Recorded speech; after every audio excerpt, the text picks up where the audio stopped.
Nós estamos de volta para mais uma aula falando sobre os conceitos de redes e de internet, é claro, só que agora, como eu prometi, falando especificamente sobre o endereçamento IP. Como nós já sabemos da aula anterior, só para reforçar, IP significa o protocolo da internet e é o responsável pelo sistema de endereçamento utilizado na internet.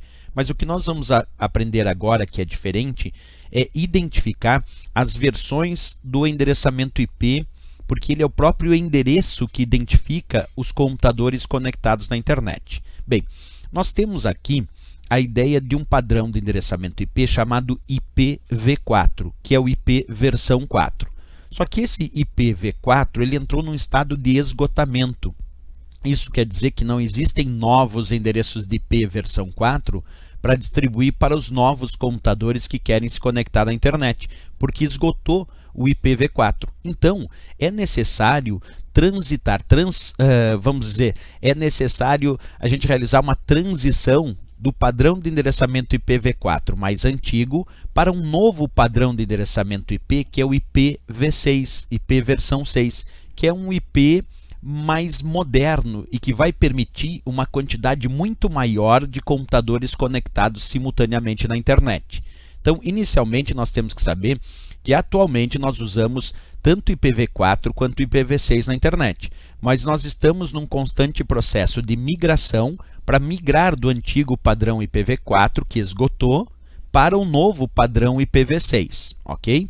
Bem, em relação a isso, é importante saber que o IPv4 é um padrão de endereçamento IP de 32 bits e que o IPv6, por ser mais moderno, por permitir uma quantidade muito maior de computadores conectados simultaneamente, é um padrão de endereçamento IP de 128 bits, ok?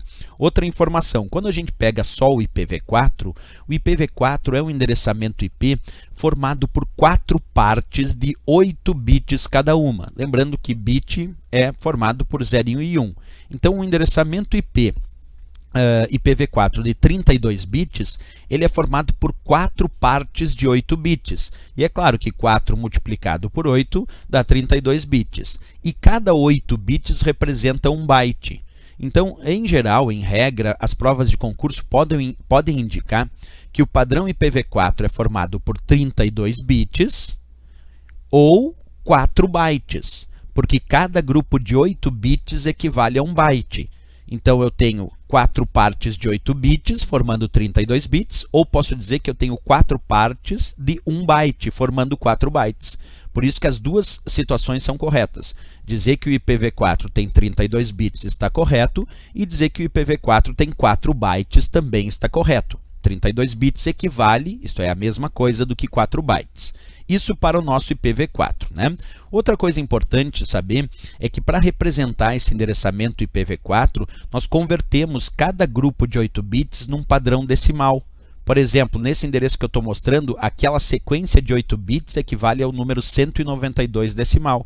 Aquela outra sequência de 8 bits equivale ao número 168 decimal. Aquela outra sequência de 8 bits equivale ao 1 decimal. E aquela outra sequência de 8 bits equivale a 100 decimal. Então, a gente representa esse IPv4 de forma decimal em 4 partes. Então, ali eu diria que o meu endereço do IPv4 é 192.168.1.100, porque a gente pega cada grupo de 8 bits do IPv4 e converte num número decimal, que ficou ali 198, 168, 1 e 100. E aí representa graficamente esse endereço do IPv4. Ok?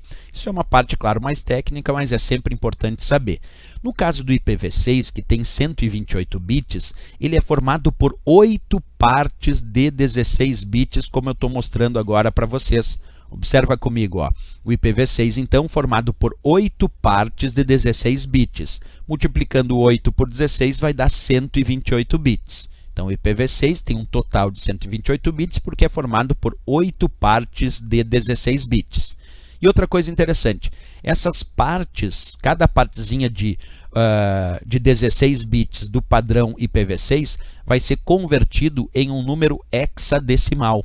Então, nós temos, na verdade, a representação em 8 partes de 16 bits que serão convertidas em um número hexadecimal. e aí sim nós temos o endereçamento IPv6. Então ali embaixo eu te mostro como é um endereçamento IPv6 completo, com as suas 8 partes, cada partezinha representada, como eu disse, por 16 bits, convertidos em um número hexadecimal. E aqui é uma forma mais abreviada de mostrar aquele endereçamento IPv6, porque tem várias partes que é zero, tudo zero, e que aí a gente omite, e aí fica um endereçamento IPv6 mais sintético, mais fácil de entender.